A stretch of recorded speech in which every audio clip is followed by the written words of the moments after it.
right through there. I hope it is okay.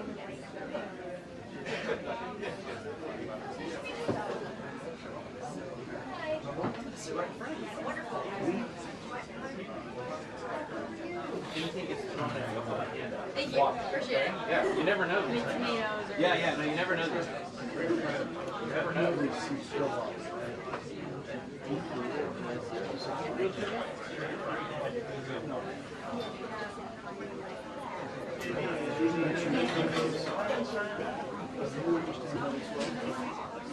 He looks like he's not eating the here.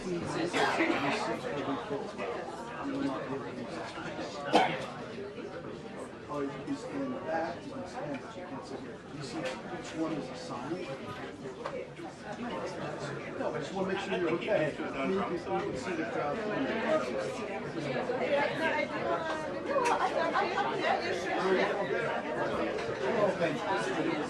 Wow.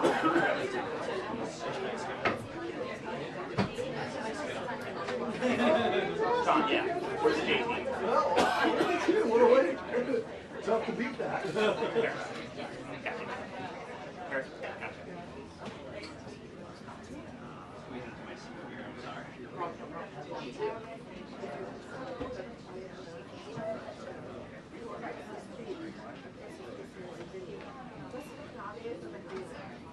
Will, do you need that back here? Is that what you're trying to say? I don't know, but it's better. It's better. Put it over there, chair. It's better. If he's the big guy, he's gonna. Yeah, if he's a big guy, he's gonna block carry. So that's why we tucked it. Okay. And it blocks still. I mean, yeah, it blocks the shot that gets to the forward. Oh, yeah. That's it. Oh, my God. Oh, my God. Oh, my God. We'll see what happens when they get there. Victor over there is gonna have to set up.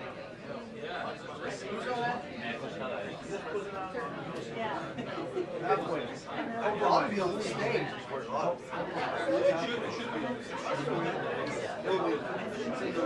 We'll figure it. When they get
Number four, they're still getting out.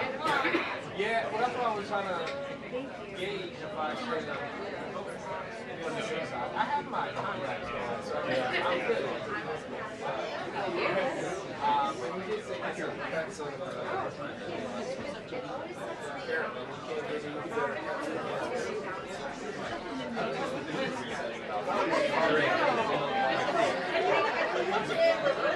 yeah, all the seats are assigned and everything. Each network's assigned a seat.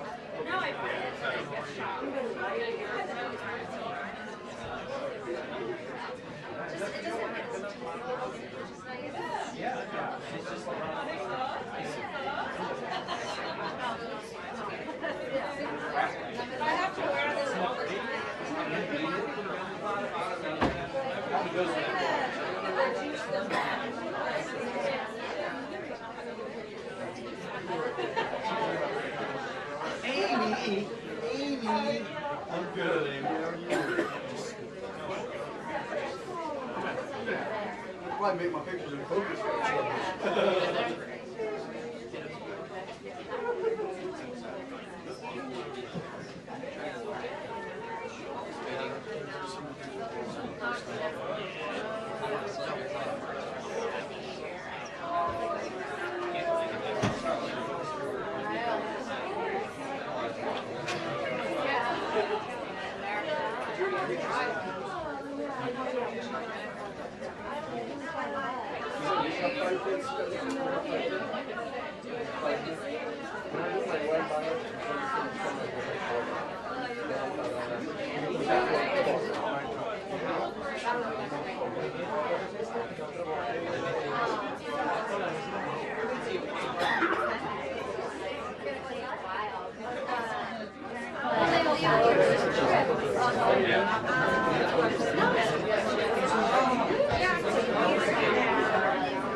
Hi, the briefing just got delayed.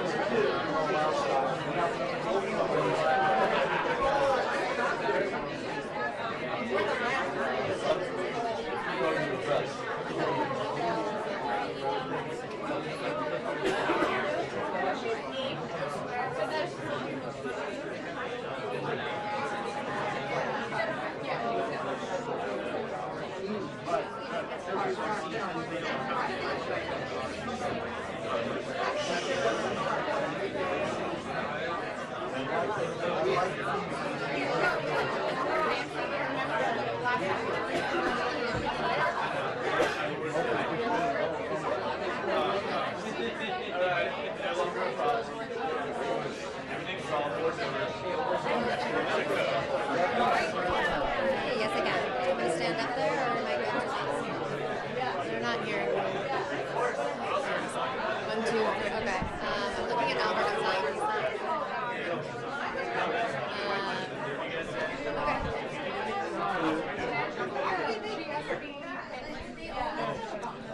You can see me. Can you hear me now? They can't hear me.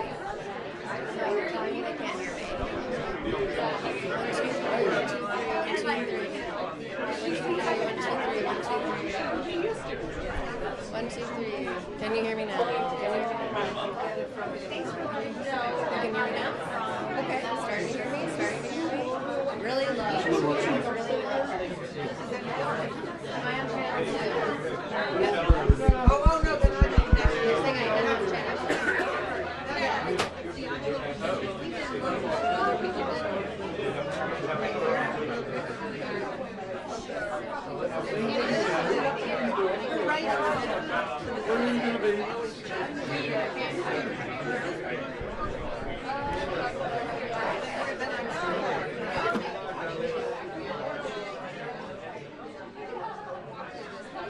Okay, can you hear me now? 1, 2, 3, 1, 2, 3, 1, 2, 3. Yeah. Okay, well, learned something new today.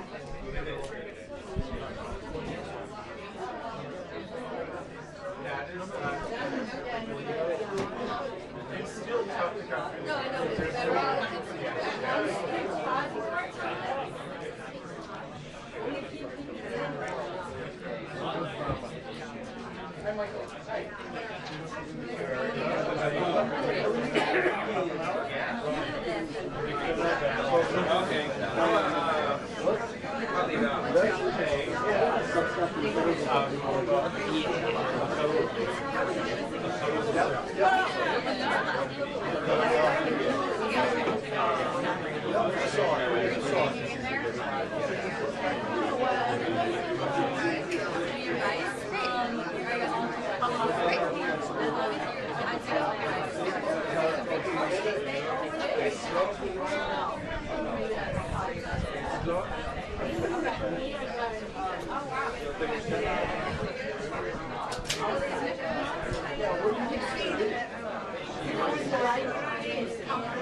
No.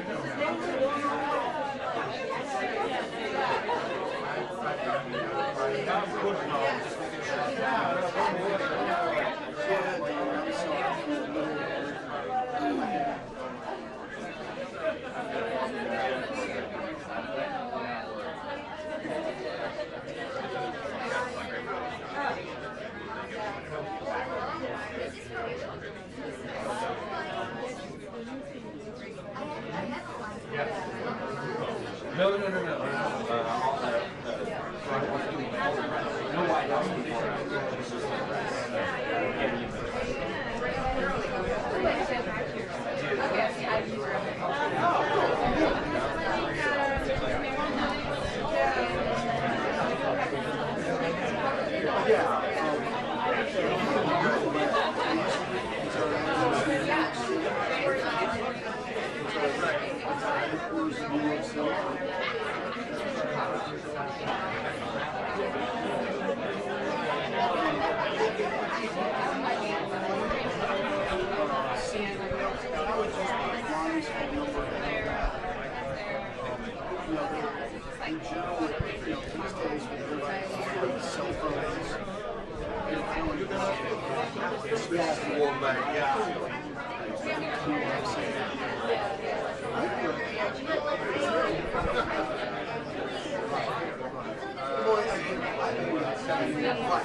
One, two, three, four, five, 6, 7, 8, 9, 10.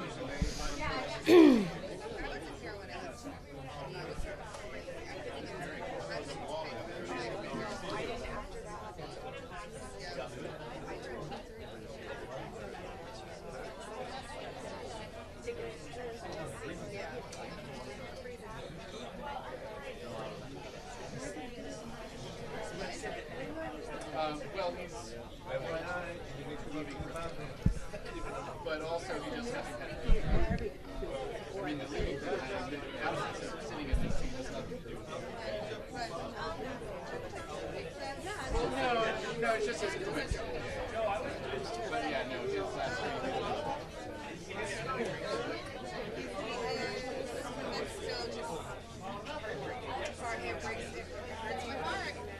I have many thoughts. I think that. Okay.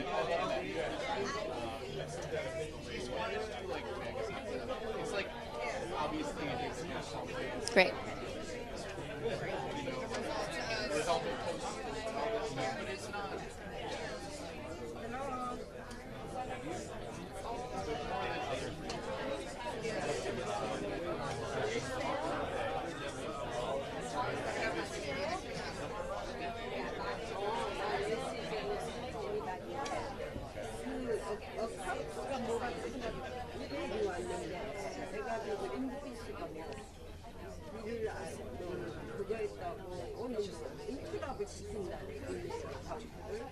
그래서 그거 앱이 카운트를 보는 거야?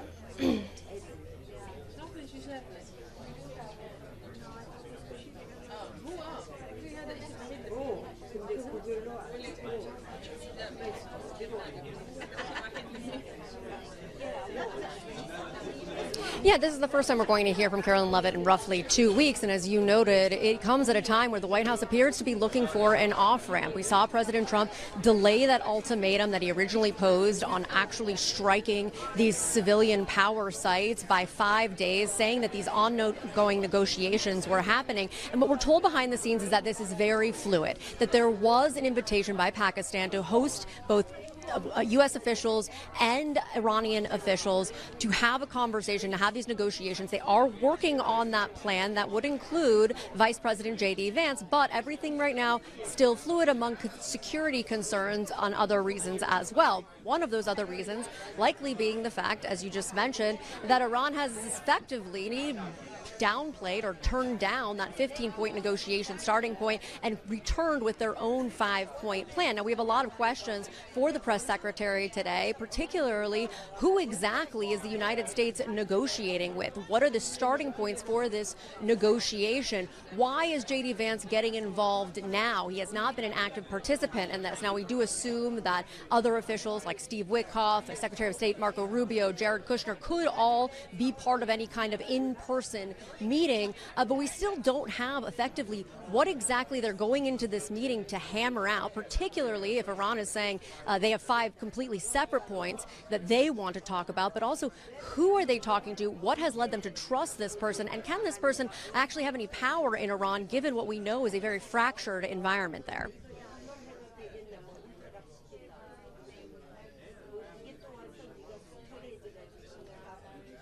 You know, I've got to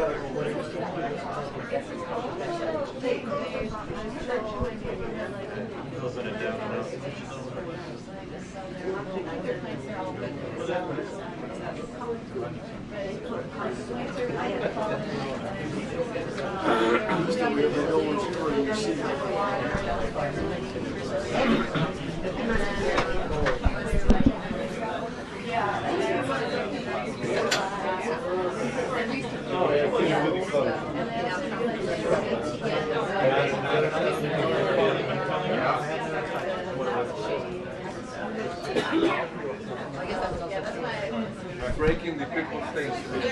Joey, he sabotaged all. Coming down. Coming down. Going forward. Give me count. Reactivated.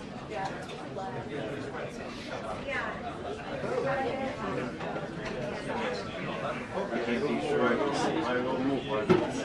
You have a front only in front of this seat. no worries. They are plugging the robots. The robot was doing construction.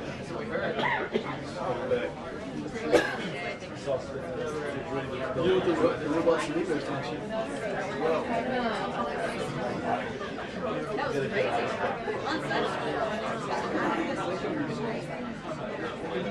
Aren't you seeing 60 minutes? Don't you watch 60 minutes?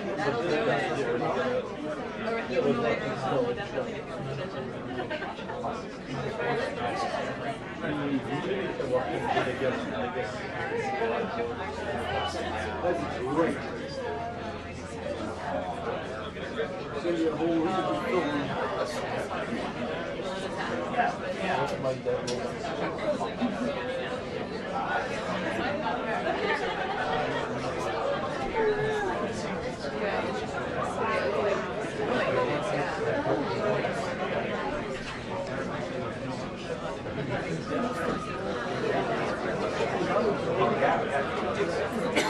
I'm sorry, were you listening?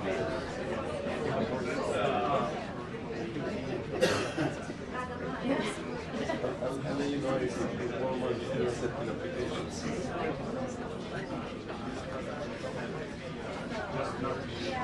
No, all right, but you know what I mean? It's not, they were, yeah.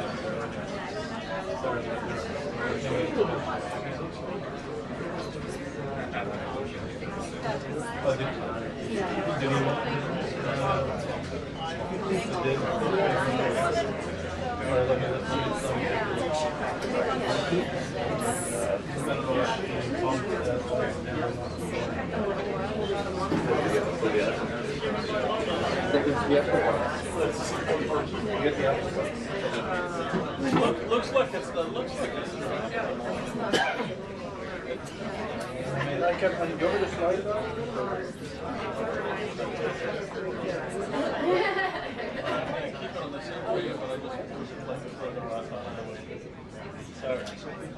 Is it, where are you feeding us?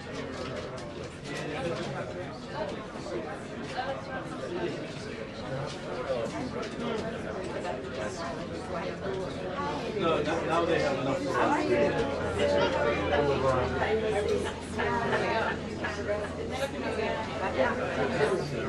I go to China.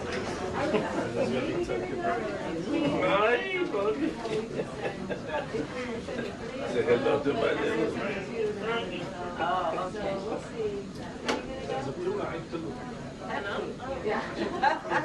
I haven't seen you in APEC come now last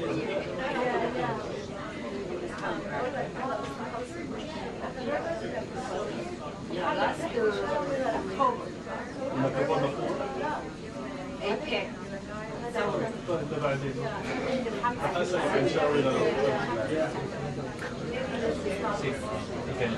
This year in China.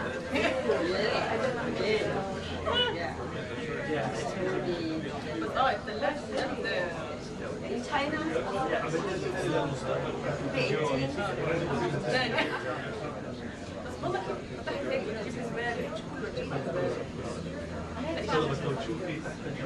ايش كان مشروع الساين بروجكت؟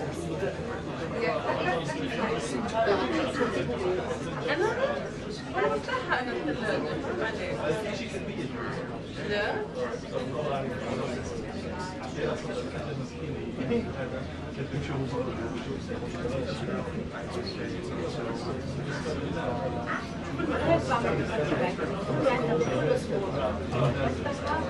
صوت الزبالة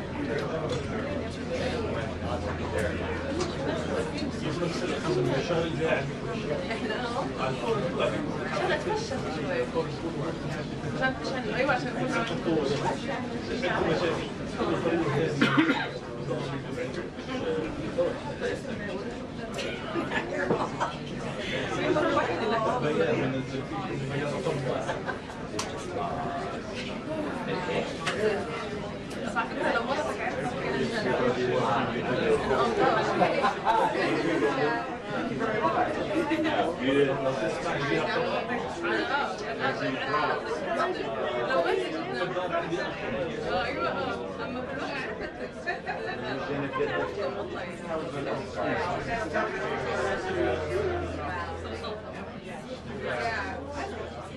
My main focus.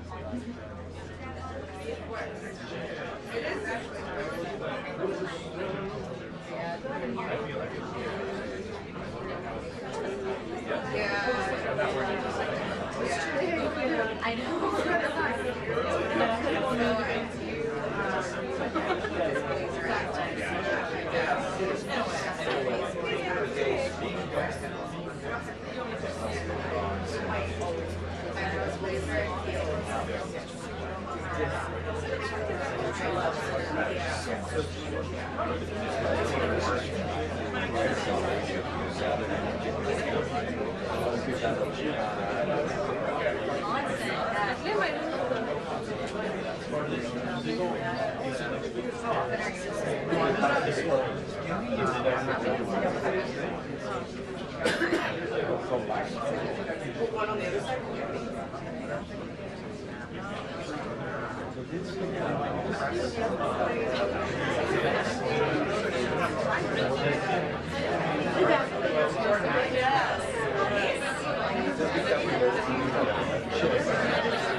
Oh,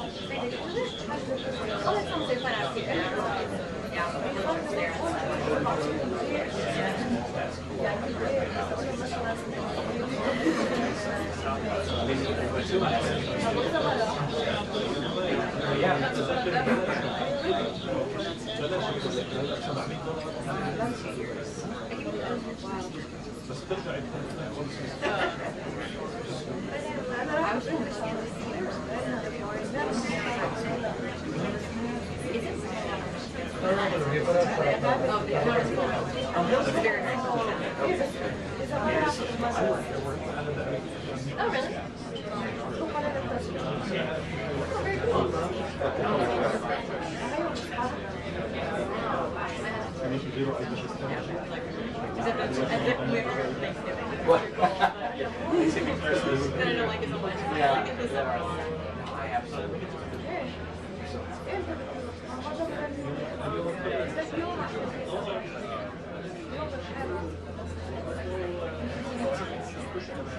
Everybody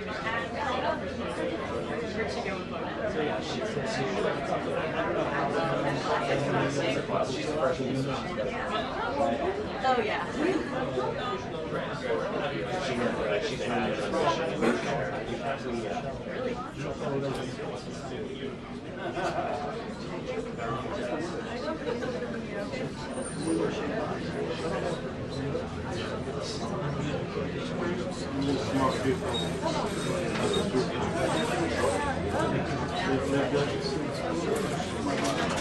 Oh, that's yeah, I wonder last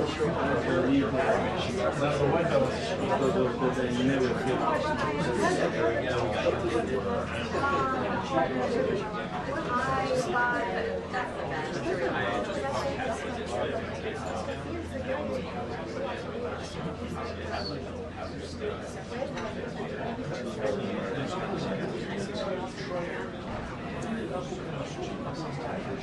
You did it all. Oh, it's great. I was really nervous. Art class.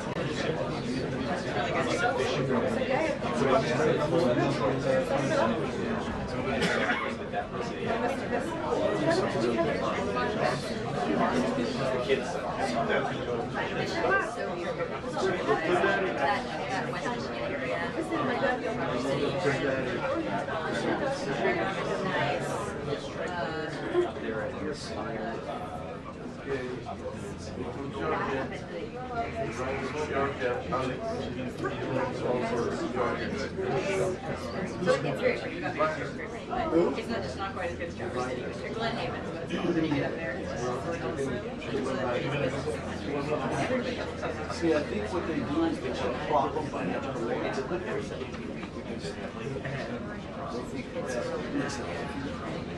Understand them get the snow, cut the grass. In the allergy season, it's probably the best part.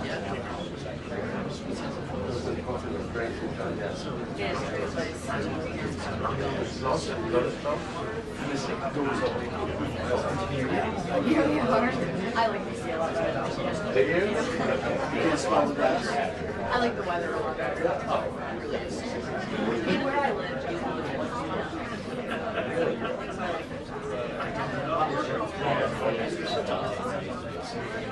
we're an hour and a half from Chick-fil-A, Bigger Joe's, it was funny to be able to go here.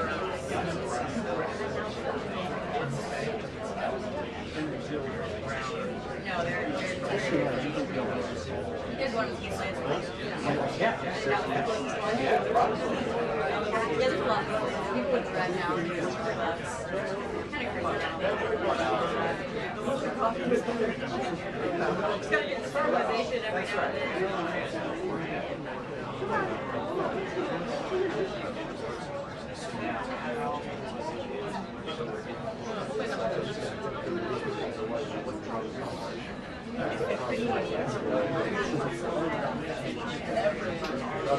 I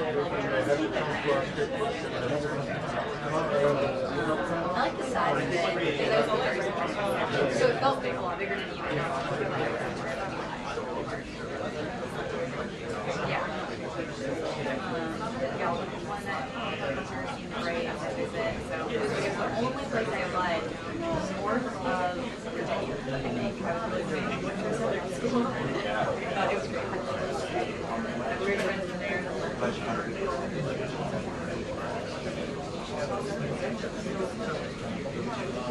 Yeah, I could not hear. Friday,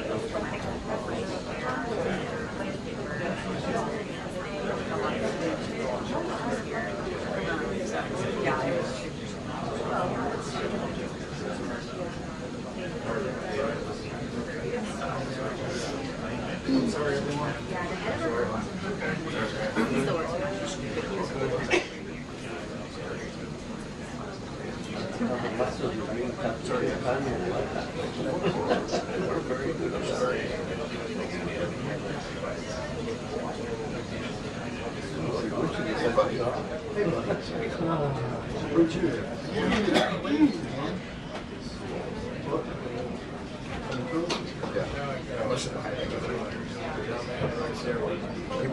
You move forward, like, how's that? 8 inches. Wow, that's crazy.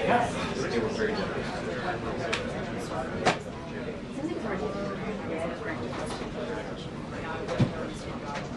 I'll just stand up. I can carry. I'm 110 pounds. You're carrying 110 pounds? I'm good. Are you good? I'm good. Nobody's talking. Nobody's talking. How many hours?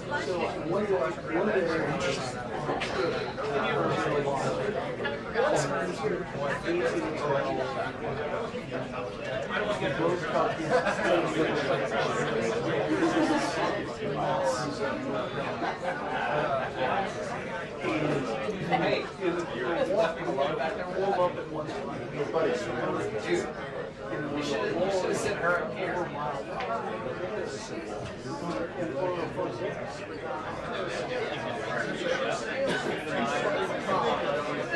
I weigh 170.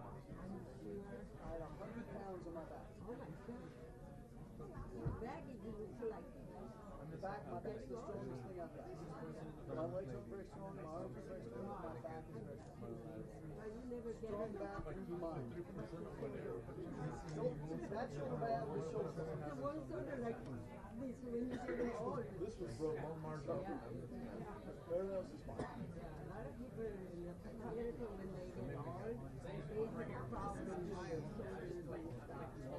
Yeah, I've got to get this one fixed. I need a brand new shoulder. I'm serious. It's a shoulder replacement. It'd be easier if I just go do that. It's totally normal to have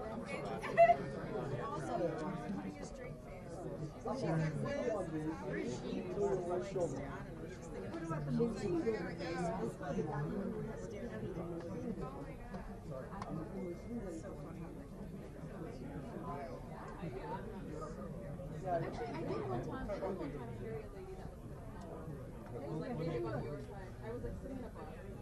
You're MMA guys. People fall on top of you. We don't make it early. Like kind of like gave up a little bit. That's what I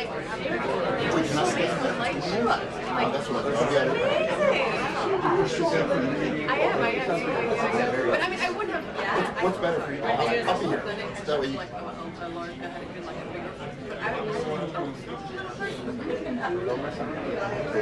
Yeah. Maybe and her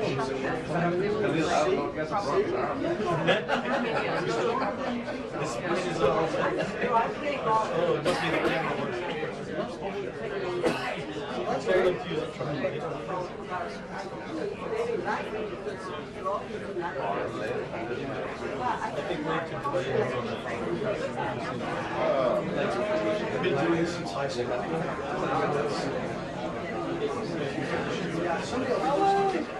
Oh, yeah.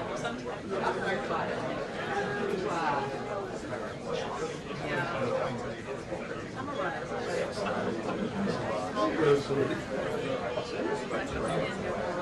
Fitness club. I could play. I could go to Florida for Christmas.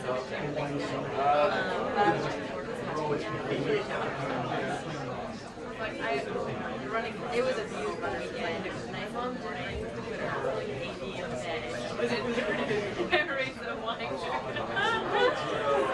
good fun. I couldn't quit when I was really too quiet. Oh, no.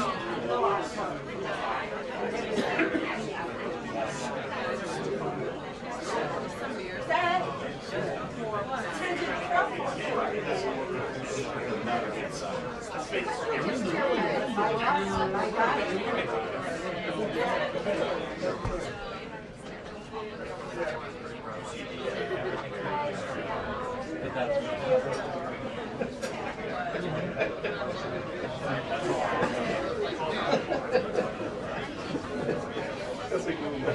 I never smoked and never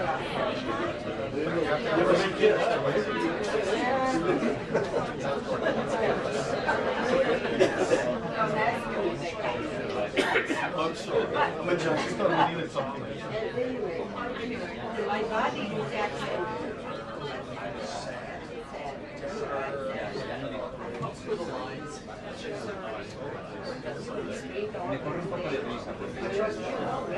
You know, when I'm ready, it's my thyroid. No. So now you're getting personal. I'm telling you, that's against typical regulations.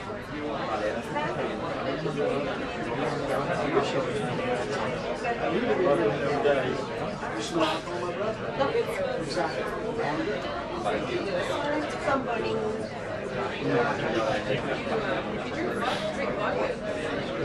See, that's how little I know.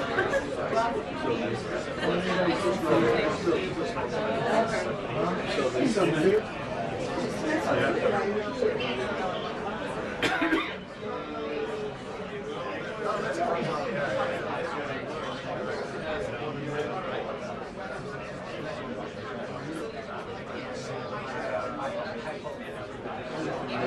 I know.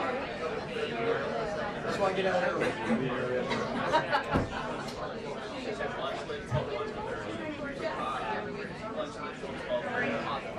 Oh, great. How are you? Oh, you were talking to I'm so sorry. What's your police on this? Amy, I don't think she likes me. Anymore. It's like I ever did. Whoa. There's no change.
Something like that.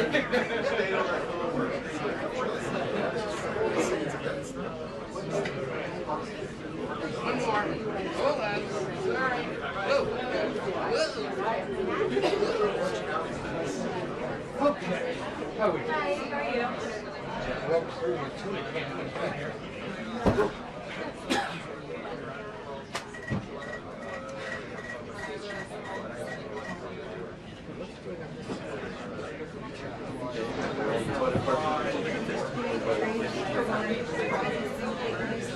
job, son.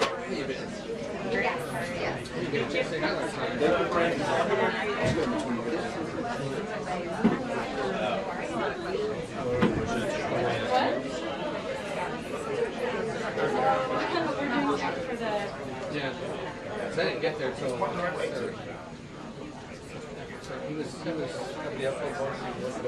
that was like, this is your life. My last 20 years.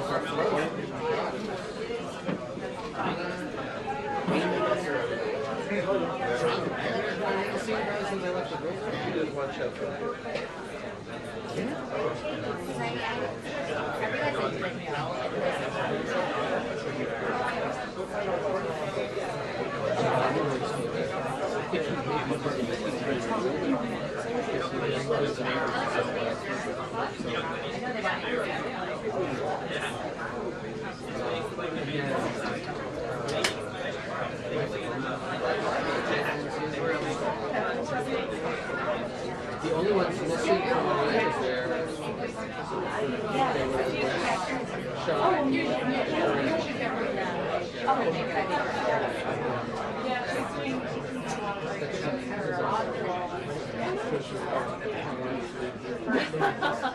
She was.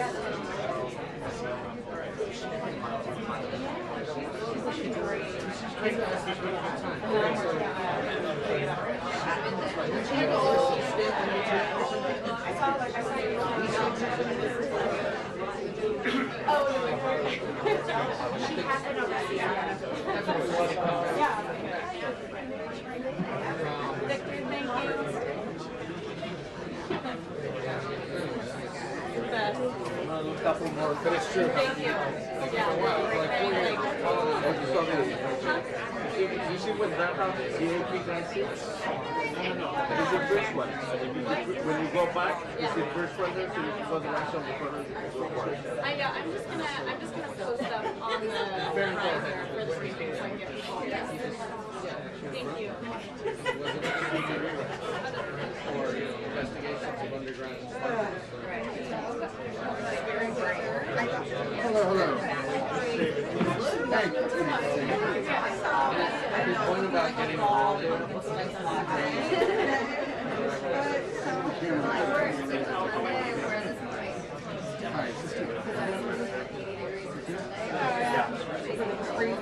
well, but it was alerting.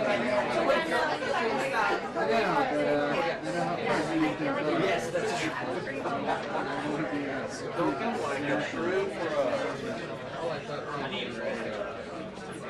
horror story.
What's your background before your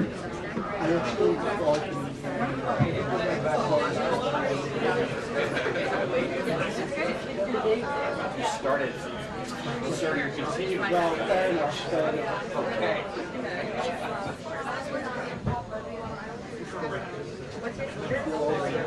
Wake up number 2.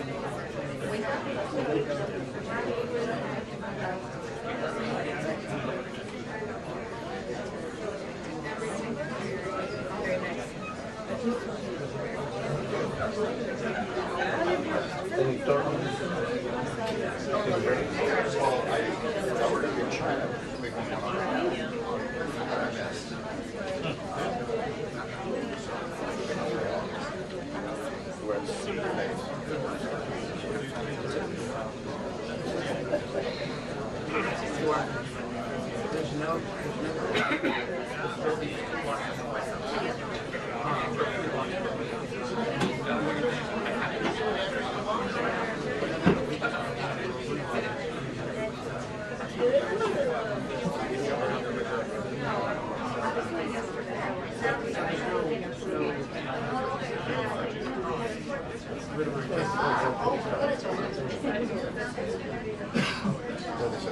But you probably wouldn't.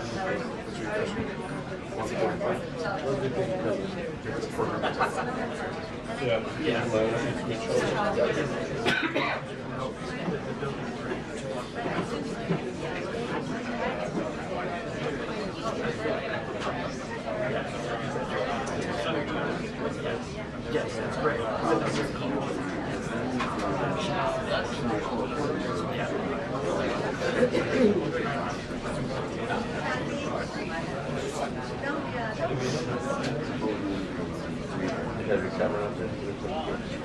No.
Never makes.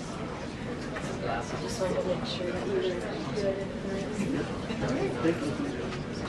2 minutes. She didn't say 2 minutes, right? That was Reuters that said What? Very You got a good. problem with me, just look. How are you? Good, how are you? I'm not talking to you. Any images. You got a problem. Have a good view. It's pretty good. Pretty good. I thought you were seeing it.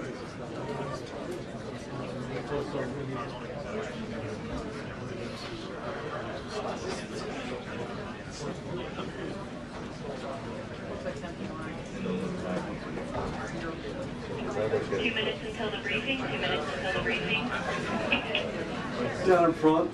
Down in front, please. Chip, are you gonna be there the whole time? Yeah, the whole time. The president asked me to do it. That's cool, right? Here are the cuts. What do you care?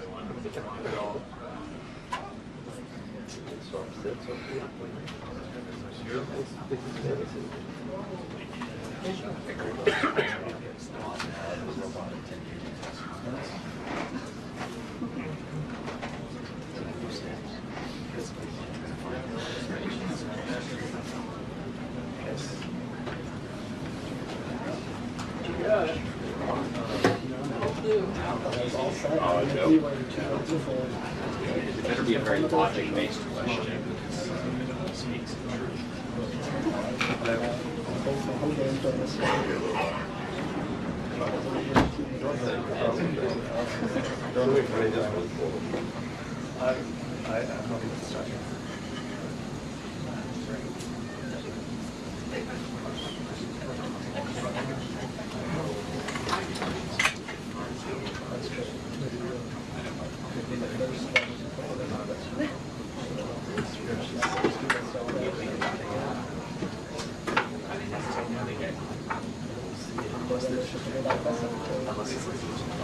especially somebody behind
Good afternoon, everybody. Good to see all of you. Thanks for coming today, as always. We're going to start with some scheduling announcements. This evening, President Trump will deliver remarks at Union Station for a political dinner. Tomorrow morning, the president will host the second cabinet meeting of the year and the 11th cabinet meeting of his second term. And later tomorrow afternoon, the president will host a Greek Independence Day celebration in the East Room. On Friday, the president will celebrate National Agriculture Day alongside nearly 1,000 farmers who are coming in from across the country for the first event of the season on the South Lawn, so pray for good weather, to highlight the president's successful policies in support of America's farmers, including efforts to lower input costs, open new trade markets, bolster the farm safety net, double the death tax exemption, end taxes on rural property loan interest, and create rural opportunity zones. Also, I'm pleased to announce that President Trump's meeting and long-awaited meeting with President Xi in China will now take place in Beijing on May 14th and 15th.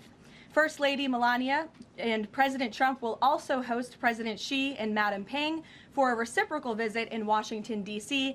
at a later date to be announced this year. Turning to the ongoing military operations in Iran, the United States military continues to decimate the terrorist Iranian regime's offensive and defensive capabilities.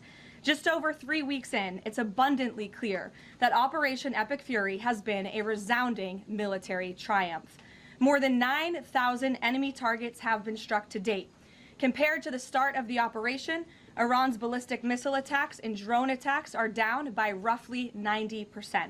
The United States is also annihilating the Iranian regime's navy. We have destroyed more than 140 of their naval vessels, including almost 50 mine layers. This is the largest elimination of a navy over a 3-week period since World War II. Again, let me reiterate, this is the largest elimination of a navy on the face of the planet in a 3-week period since World War II. We are systematically dismantling Iran's defense industrial base, which will prevent future threats to the region. Our military also remains laser focused on eliminating the regime's threat to the free flow of energy through the Strait of Hormuz. Over the weekend, we dropped several 5,000-pound bombs on an underground facility used to store equipment, including anti-ship cruise missiles and mobile missile launchers positioned along the coastline of the strait. Our military efforts grow more successful with each passing day, steadily degrading Iran's ability to terrorize merchant ships. For all of these reasons, we are very close to meeting the core objectives of Operation Epic Fury, and this military mission continues unabated. From the outset, President Trump and the Department of War estimated it would take approximately 4 to 6 weeks to achieve this critical mission. 25 days in, the greatest military the world has ever known is ahead of schedule and performing exceptionally.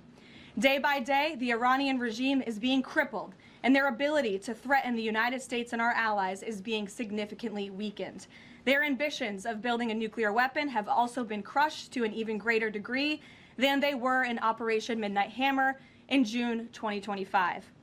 That's why you're beginning to see the regime look for an exit ramp. They recognize they are being crushed, their ability to attack American and ally forces, as well as their ability to defend their own territory is dwindling literally hour by hour. Following President Trump's powerful threat on Saturday evening, it was made clear to the United States that Iran wanted to talk. President Trump is willing to listen. As President Trump announced on Monday, the United States has been engaged over the last 3 days in productive conversations, which led the president to temporarily instruct the Department of War to postpone planned strikes against Iranian power plants and energy infrastructure only. The remaining elements of the Iranian regime have another opportunity to cooperate with President Trump, permanently abandon their nuclear ambitions, and cease actively threatening America and our allies. But the president's preference is always peace. There does not need to be any more death and destruction. But if Iran fails to accept the reality of the current moment, if they fail to understand that they have been defeated militarily and will continue to be, President Trump will ensure they are hit harder than they have ever been hit before. President Trump does not bluff, and he is prepared to unleash hell. Iran should not miscalculate again. Their last miscalculation cost them their senior leadership, their Navy, their Air Force, and their air defense system. Any violence beyond this point will be because the Iranian regime refused to understand they have already been defeated and refused to come to a deal. Here at home, we are now on day 40 of the Democrats' shutdown of the Department of Homeland Security. Democrats in Congress are forcing American travelers to wait in hours-long lines at airports across the country, robbing TSA officers and other federal workers of their hard-earned paychecks that they use to feed their families, and causing billions of dollars in damage to our economy. A father of 3 recently told CBS News that he felt he had no other choice but to quit his job as a TSA officer and find other work as the Democrats' shutdown of DHS continues. This is the quote from the father, and I encourage everyone to listen. "I think the hardest thing is seeing the struggle that my wife was going through and not trying to bring more stress to her," the father of 3 said, "but seeing her cry every night, how am I going to feed my family? How am I going to survive?" For the Democrats in Congress, the cruelty of this shutdown is the point. Nearly 500 TSA officers have quit since the Democrat shutdown began. President Trump, to alleviate this pressure, made the decision to send some of our amazing ICE agents to help alleviate that stress and address the long wait times. And for all of the critics of this solution a few days ago when it was proposed by the president, it is yielding results. Wait times have improved since ICE arrived, and they are doing everything in their power to help their fellow federal service members. But it's important to take a step back and remember, why is this even happening in the first place? For nearly 6 weeks, Democrats in Congress have kept DHS shut down because they care more about illegal aliens than American citizens. You have Democrat elected representatives in states across the country who are willing to inflict massive pain on their own constituents to fight for illegal aliens who broke our nation's laws to come here. In recent days, we saw the deadly consequence of this deranged policy of Democrat open borders and an illegal alien-first agenda. A beautiful 18-year-old girl, Sheridan Gorman, she was shot and killed in Chicago last Thursday morning while walking in a park with friends. The suspect in custody for murdering her is a Venezuelan illegal alien who was caught and released at the border by the Biden administration in May of 2023. Why would the Biden administration catch and release a Venezuelan illegal alien? That is not happening anymore under this president. But there are still tens of thousands, if not millions, of these illegal aliens in our country who seek to do harm to innocent Americans, like this beautiful young woman whose family will now never be the same because of her death. To make matters even worse, this monster was also released from local custody again after a shoplifting arrest, where? In the sanctuary city of Chicago in June of 2023. Again, another innocent American citizen had her life stolen from her because Democrats embrace reckless open border policies and reckless sanctuary city policies, which put criminals back into American communities. How many more Americans have to die before the Democrats end this madness? President Trump's position is very clear. He wants the federal government opened, he wants the Department of Homeland Security funded, and he wants the Democrat shutdown to end immediately. The president will also continue to call on Democrat leaders in sanctuary cities and states like J.B. Pritzker, where this young, beautiful girl was murdered, to cooperate with ICE and stop releasing illegal alien criminals into American neighborhoods. It is for the safety of every American citizen, including all of the people in this room. With that, I will take your questions, and here in our new media seat today, we have Gabe Fleischer. Thanks, Karoline. Thanks, Two questions. Gabe, for being here. Thank you. I have two questions for you. First, if the war in Iran continues past this current round of peace talks, and with thousands of troops on their way to the Middle East, is there a point, either a number of ground troops or a number of days, at which the president will consider seeking authorization from Congress? Well, as you know right now, that formal authorization from Congress is not necessary because we're currently in major combat operations in Iran. The Department of War and the President, as I said, estimated about a 4 to 6 week timeline for the full completion of these military combat operations. We're again on day 25 today. And as a courtesy, nevertheless, the administration did notify Congress, the Gang of Eight, ahead of the launch of the operation 25 days ago. And we've also had our top national security officials go to Capitol Hill to brief lawmakers, again, out of courtesy and out of respect for them. So at this moment, it's unnecessary, but of course, the President and this administration will always abide by the law. Gabe, or do you have a follow-up? Yes, sure, go ahead. Second question. In my reporting, I speak a lot to young voters, many of whom voted for President Trump for the first time in 2024, hoping to have no more wars and to have lower prices. Now, with the war taking place and with gas prices going up, curious what President Trump's message would be to those voters who kind of swung into his coalition in 2024, but maybe don't feel the administration's going as they had expected. President Trump is doing this for you. He's doing this for young people so that we are no longer threatened by a rogue terrorist regime in the Middle East that seeks to kill the brave men and women who serve in our country in the Middle East, many of them young people themselves, young men and women who serve this country honorably in uniform and have been threatened, killed, and maimed by the rogue Iranian terrorist regime for 47 years. President Trump finally had the courage to step up and do what's right by our national security, our homeland security. As for the temporary short-term fluctuation in gas prices, the president has said once these combat operations are over, this administration is going to continue to unleash American energy dominance. We're continuing to do that every day, and we're going to see prices at the pump go back down, just as we have over the past year because of this president. And don't think for 1 second if that the Democrats had their way, gas prices would be as they were under the previous administration, the Biden administration, record highs. This president is keeping them as low as he can during this short-term combat operation, and they're going to go right back down when this is over. Gabe. Thank you, Karoline. Just within the past few hours, Iranian state TV has said that Iran has rejected the U.S.'s 15-point plan to end the war. What's the White House's response to that, and have these talks hit a dead end? They have not. Talks continue. They are productive, as the president said on Monday, and they continue to be. However, I saw a 15-point plan that was floated in the media.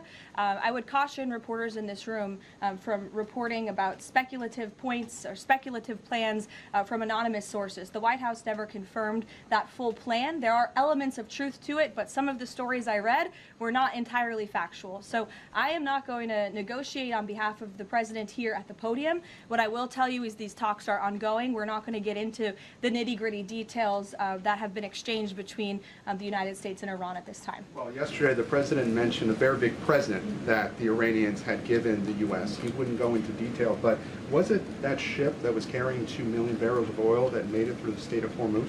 I'll let the president speak on that at the appropriate time. And then finally, Karoline, today Iraq's government reportedly is planning to lodge a protest with the U.S. According to the Wall Street Journal. There was an attack in Iraq that hit a military clinic, killing 7 soldiers reportedly. What's the U.S.'s response to that? Was the U.S. responsible for that attack? I'll have to check in with the Pentagon on that, and we'll get you an answer.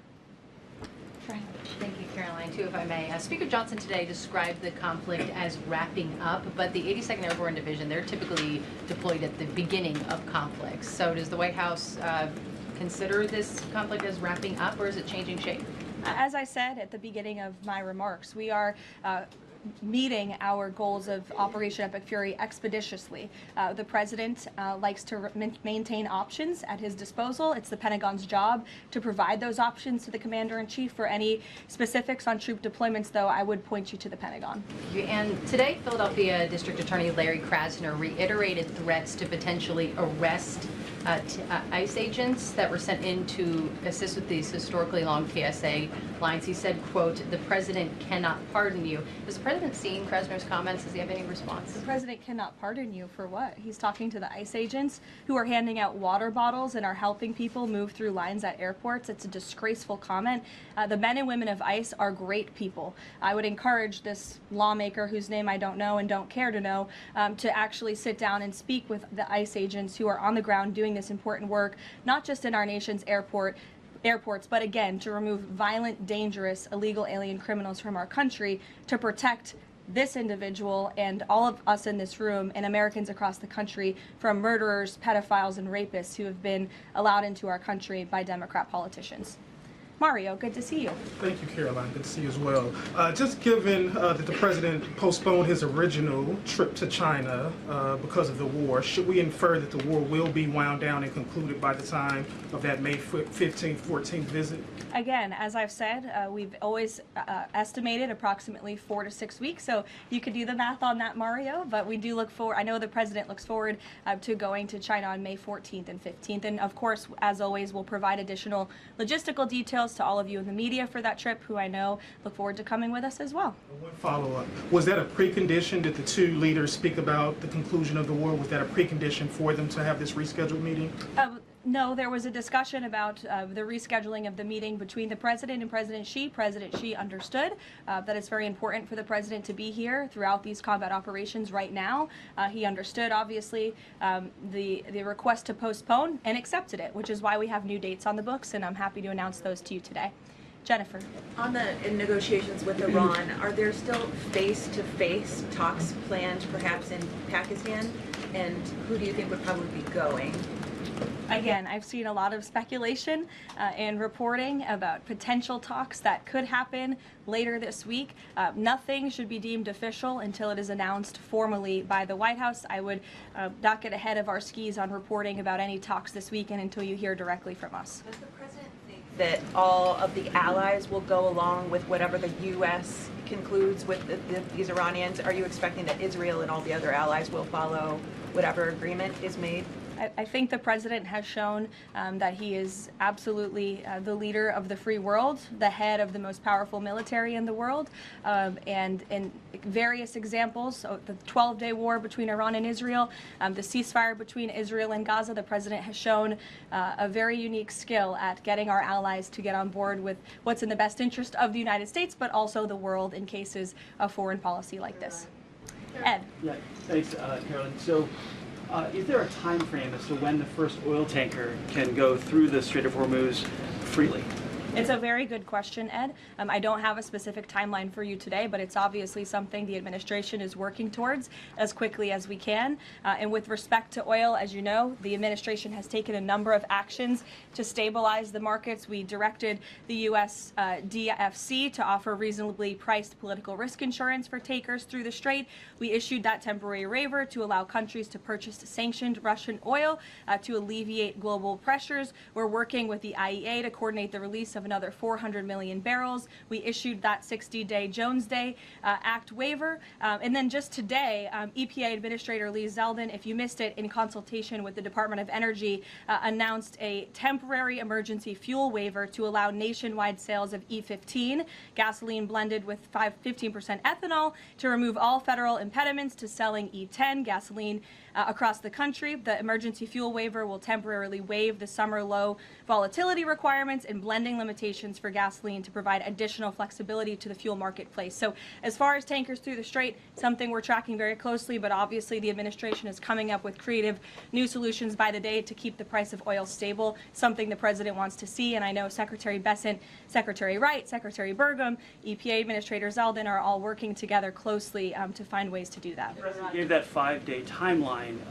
for pause in operations.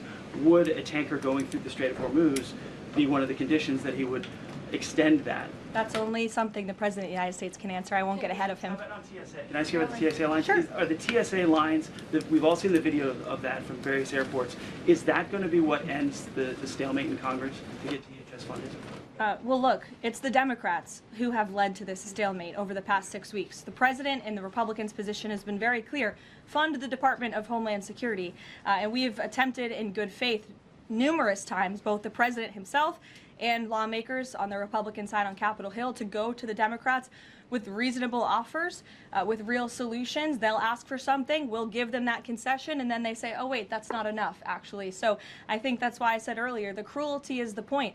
They want this chaos. They want to distract, I think, from the success of our military overseas right now, totally obliterating the Iranian regime. And it's very unfortunate because there's only, the only people that are suffering from this are the American people. And I hear that Democrats might be flying out of town tomorrow. How convenient and lovely of them that they get to go to the airport and that they'll get to go home to their families when you have families, TSA workers who are suffering. You have people across the country who are missing flights for funerals and for work commitments because of Democrat politicians on Capitol Hill. Karoline. Mary, in the back. Thanks, Caroline. Glad to see you have a seat now. I do. Thank you. Is the White House satisfied with Republican leadership's efforts on the Save America Act? I think the president has made it very clear. He wants everyone on Capitol Hill to move as quickly as possible to get the Save America Act passed, and he wants to see that legislation on his desk as soon as Republicans and Democrats can move to pass it. But are there any lawmakers in Congress that the president is frustrated with on this matter and feels could be doing a better job? I think the president wants to see everybody on Capitol Hill move faster all the time. That he wants everyone in this town to work at Trump speed like we do here at the White House. I'll go to Karen.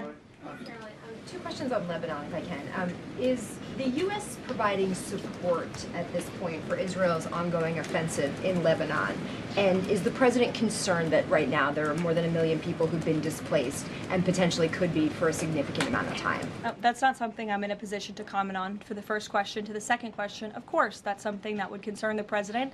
I think that's why he's again quickly moving to eliminate the threat of the Iranian regime in the Middle East, including weakening their proxies like Hezbollah, who have terrorized Lebanon for far too long. And I know that the president wants to see this, again, move as quickly as possible as we can over the course of the next couple of weeks here. Kristen. Caroline. A question about the Strait of Hormuz. If these negotiations are not successful, is the only option to reopen the strait in boots on the ground, given that all of our allies have essentially said that they are unable or unwilling to help? Look, that's a hypothetical question. It's a hypothetical question. It's also a decision that would have to be made by the commander-in-chief, and I'm not going to get ahead of him. In addition to that, when it comes to the Vice President, J.D. Vance, what has changed that has made him more of an active participant in these negotiations with Iran? I don't think anything has changed. The Vice President has always been a key member, the President's right-hand man, and a key member of the President's national security team. He's been part of these discussions throughout this entire course of the administration with respect, again, to the 12-day war that the President and his national security team negotiated a solution to, with respect to the ceasefire between Israel and Gaza and the release of the hostages, which there was a lot of criticism that couldn't get done, and it did. The Vice President president has been by the president's side every step of the way, and any reporting otherwise is just completely false. I see him in the room. Again, the president seeks his counsel on all matters, both foreign and domestic. Can you just tell us who exactly the U.S. is negotiating with in Iran, and why the U.S. and this administration trusts that person? Again, as I said to Gabe's question earlier, we're not going to get into the details of these negotiations and conversations that continue to take place, as of course you can imagine. They are very sensitive diplomatic discussions. And I would reiterate, I do recall giving all of you the same answer when we were negotiating the ceasefire between Israel and Gaza. Gave you the same answer throughout the 12-day war between Iran and Israel. Gave you the same answer with respect to many of the other global conflicts that this administration has negotiated solutions to. President Trump is going to give his diplomats the freedom that they need to have these sensitive diplomatic discussions without negotiating and litigating them through the news media.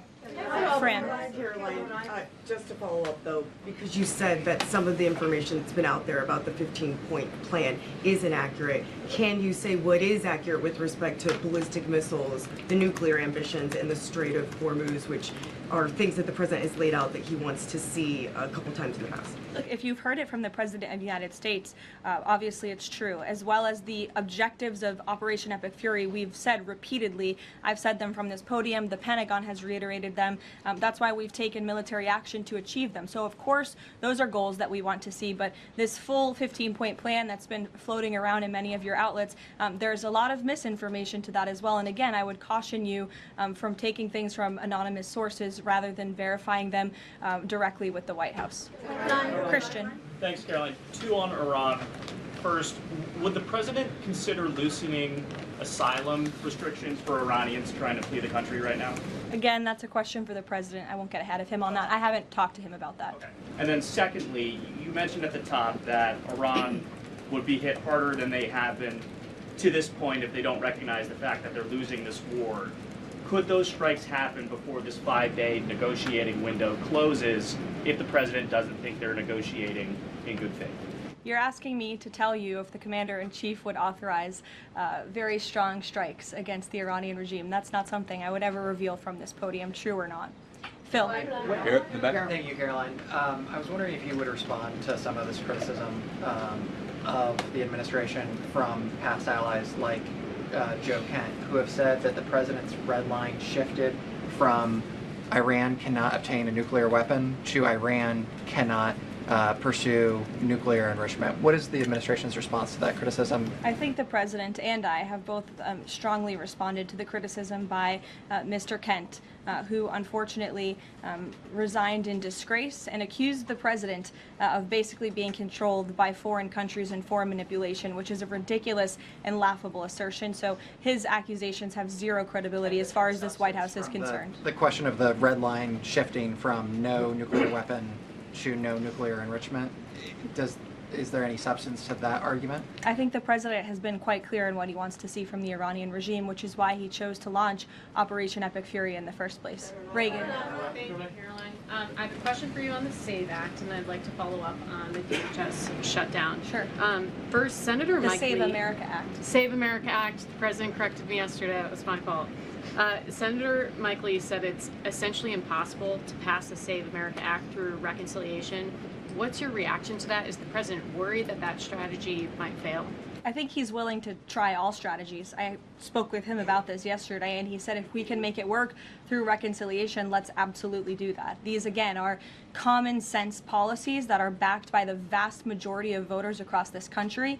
The only people in this country who don't support them are politicians on Capitol Hill, and you all should ask them why they don't want voter ID, why they don't want proof of citizenship to vote in our nation's elections. Again, these are common sense proposals that are wildly popular, and the president is willing to use any means necessary to get this legislation passed and onto his desk. And then on the DHS shutdown, do you expect deportations to decrease while ICE is in the airports? And what are the trade-offs of having ICE in the airports right now?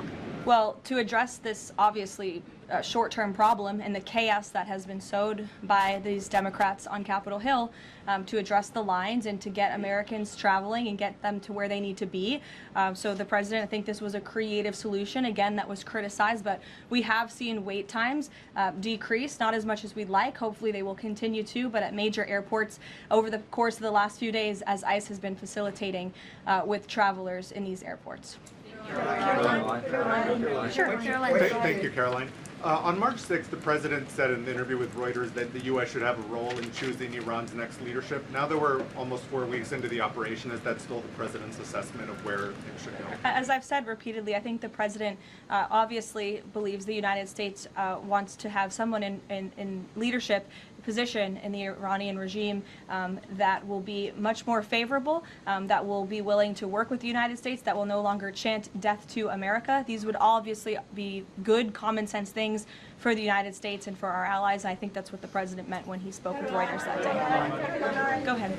The president yesterday said that he had achieved regime change in Iran because the regime has changed. In terms of... I mean, has it not? Well, the leadership... Their entire leadership has been killed, and nobody has really seen or legitimately heard from this alleged new leader. So wouldn't you say there's been a change in the regime? There's been a change in leadership. I mean, do you feel as though... There's been a change in the regime leadership, which is what the president said. So thank you for confirming he was right. I mean, do you feel as though you've achieved leadership level or the personnel in place right now in Iran that you're satisfied with? I mean, have you... I think it's too soon to say. In terms of highly enriched uranium in Iran right now, is your expectation, I mean, the stated desire of the president has been to prevent nuclear weapons.